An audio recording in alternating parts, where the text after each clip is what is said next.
నమస్తే. బుడగ జంగాల కులవృత్తి పరంగా కార్తీక మాసం లేదా శ్రీరామనవమి ఇలా పండుగలలో వివిధ పట్టణాలలో పూర వీధులలో వేషధారణను ధరించి ఆంజనేయ స్వామి కావచ్చు లేదా శ్రీరాముని వేషధారణ కావచ్చు, వివిధ వేషధారణలలో వీళ్ళు వీధులలో భిక్షాటన చేస్తూ ఉంటారు. వీరు కౌతాల మండలం ఉరుకుంద గ్రామానికి చెందినవారు. వీరు డిగ్రీ ఎంఏ చదువుకున్న వీరు ఇంత చదువుకున్న కుల ధృవీకరణ పత్రము మంజూరు చేయకపోవడం వలన వీరు భిక్షాటన చేయుచున్నారు. వాళ్ళ మాటల్లోనే మనతో పాటు మారెప్ప గారు ఉన్నారు. వాళ్ళ మాటలతోనే విందాం.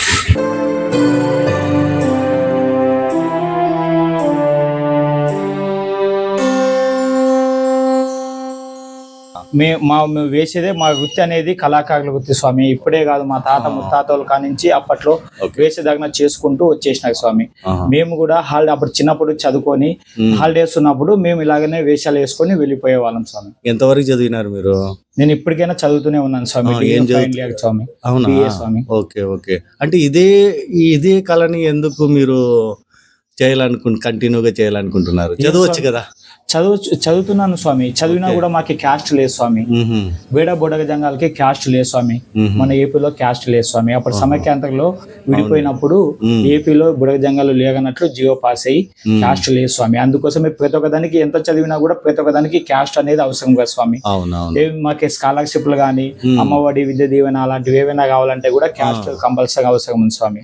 అందుకోసం అవన్నీ లేవు కాబట్టి మాకు చదవాలన్నా కూడా పొద్దున్న ఫ్యూచర్ లో ఏం చేయాలా, క్యాస్ట్ ఉంటే ఏదైనా జాబ్ రావచ్చు కదా అని చాలా ఇబ్బందితోని అక్కడ చదువుతూ ఇక్కడ మా వృత్తి ప్రకారంగా ఇది చేసుకుంటూ ఉంటాం సార్. ఓకే.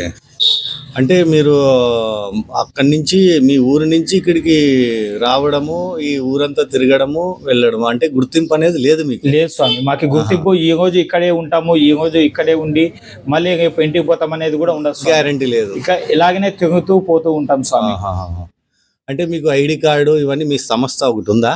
సంస్థ అంటూ మా కళాకారులని మన కలెక్టర్ ఆఫీస్ లో కల్చరల్ డిపార్ట్మెంట్ అనేది మాకు గుర్తింపు కార్డుగా ఇస్తున్నారు. అంటే మీరు మొత్తం బ్యాచ్ ఎంత మంది ఉంటారు? చాలా మంది ఉంటారు స్వామి. చాలా మంది. మన కళాకారులు ఇలాంటి వేషాలు వేసే వాళ్ళంటూ మన కర్ణాటక, మన ఏపీలో చాలా ఎక్కువ ఉన్నారు స్వామి. అవునులేండి. అంటే ఇప్పుడు దగ్గర ఎంత మంది ఉండొచ్చు మీ కళాకారులు? చాలా కొన్ని లక్షల దాకా ఉంటారు. మొత్తం ప్రతి ఒక్క రాష్ట్రంలో కళాకారులను కంపల్సరీ ఉన్నారు స్వామి. ఇంకోటి ఏమంటే ఇప్పుడు మీకు ఏమైనా ప్రోగ్రామ్స్ అట్లాంటివి ఏమన్నా కనెక్ట్ అయ్యి ఉన్నాయా? ఇప్పుడు సెల్ ఫోన్లు ఎక్కువైపోయినాయి కదా స్వామి. ఎక్కడన్నా ఏదో సంవత్సరానికి ఒకటో రెండో వస్తాయి, లేకుంటే లేదు స్వామి. ఇప్పుడు సెల్ ఫోన్లకి ప్రతి ఒక్క మనిషి సెల్ ఫోన్ కి అటాక్ అయిపోయినా. అంటే ఇప్పుడు ఏమైపోయిందంటే కళా వేషం వేసుకొని ఇట్లా అడుక్కోవడం, అంటే ఏమన్నా మీకు అడుక్కుంటప్పుడు ఏమన్నా కొంచెం సంఘటనలు జరిగింటాయి కదా? చాలా జరిగినాయి స్వామి సంఘటనలు అనేది, చాలా జరిగినాయి. కొంతమంది అంటుంటారు ఇప్పుడు నా వయసు వాళ్ళే వచ్చి డబ్బులు ఇచ్చినప్పుడు నాకు కూడా ఎంతో సేమ్ గా అనిపిస్తుంది. అవునవును. నాకు చాలా బాధ అవుతుంది స్వామి. ఇంత చదువుకొని కూడా ఈ పరిస్థితి ఏంటి?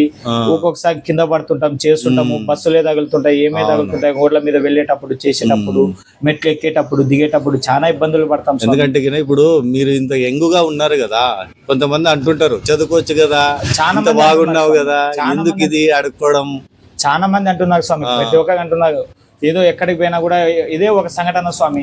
మా మాచర్ల అని ఇలా వెళ్ళినప్పుడు ఇలాగే డిఆర్డిఓ ఆయన చాలా ఎడ్యుకేషన్ పర్సన్ ఆయన అలాంటిది అడిగితే కూడా ఆయన ఏమన్నాడంటే, ఆయన గవర్నమెంట్ ఉద్యోగస్తుడే, ఆయన ఇలా అన్నాడు స్వామి. ఏమంటే దున్నపోతులకున్నావు కదా, నువ్వు పని చేసుకోవచ్చు కదా, ఏమి ఇలాగ వచ్చావంటే ఏం చేయాలి స్వామి. అప్పుడు చాలా బాధ అనిపిస్తుంది మనసుకు అనేది.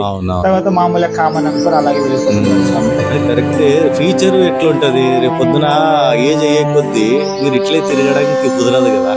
వస ఇది కూడా బంద్ అయిపోతుంది స్వామి. రామాలయం గుడి కట్టించినారు కదా స్వామి. అవునులేండి. ఇంకా చాలా ఇబ్బంది అయిపోయింది స్వామి. ఏం రాముడు అడుక్కుంటాడా, సీత అడుక్కుంటదా, లక్ష్మణుడు అడుక్కుంటాడా, ఆంజనేయ స్వామి అడుక్కుంటాడా, మా హిందువుని హింసిస్తున్నారు కదా అన్నట్లు మాట్లాడుతుంటారు స్వామి. మళ్ళీ అప్పుడు ఉన్నప్పుడు మీరు ఏం సమాధానం చెప్తుంటారు వాళ్ళకి? ఏం చేయాలి స్వామి, ఏం కళాకారులు కదా, ఇప్పుడే ఒక 4 రోజులు పండగలు, దసరా పండగ, ఉగాది గాని, అలాంటి దీపావళి గాని, అలాంటి టైంలో మేము వేషాలు వేసుకొని తిరుగుతూ ఉంటాం స్వామి. ఉత్తప్పుడు బిందె లేపం గానీ అలాంటి చేసుకుంటామని ఏదో ఒకటి వాళ్ళకి చెప్తూ ఉంటాం స్వామి. అంటే వేరే బిజినెస్ కూడా చేస్తాం? అంటే వేరే బిజినెస్ అయితే మేమైతే చేయం స్వామి. ఓకే. ఏమో వాళ్ళకి అలా చెప్తుంటాం సమాధానాలు, అవునులేండి. కోటి విద్యలని అంటుంటాం కదా, అలా విధంగా చెప్తుంటాం స్వామి. అంటే మీ వంశం మొత్తము ఈ కళాకార ఇలాగే రంగంలోనే ఉన్నారు. ఇలాంటి ఎంతమంది మీకు పెళ్ళయిందా? పెళ్లి అయింది స్వామి, మన రీసెంట్ ఎంతమంది బిడ్డలు, ఎంతమంది కొడుకు? ఒక కొడుకు స్వామి. వాళ్ళు కొడుకుని చదివిస్తున్నారా లేదా ఇదే చిన్న అబ్బాయి రంగంలోకి? స్వామి, ఇంకా చిన్న అబ్బాయి స్వామి.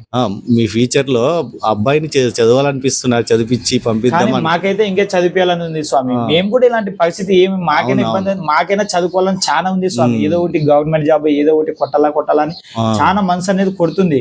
కానీ ఏం చేయాలి, క్యాస్ట్ లేదు. ఇప్పుడు ఫ్యూచర్ లో కంపల్సరీగా పిల్లల్ని అయితే చదివేస్తాంలే కంపల్సరీగా. ఏమో ముందుకి జనరేషన్ అప్పుడు వాళ్ళు పెద్దగా అప్పుడు ఎట్లుంటుందో స్వామి.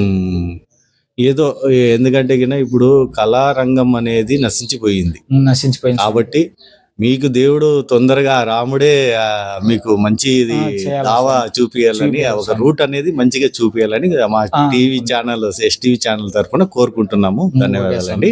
నమస్కారం.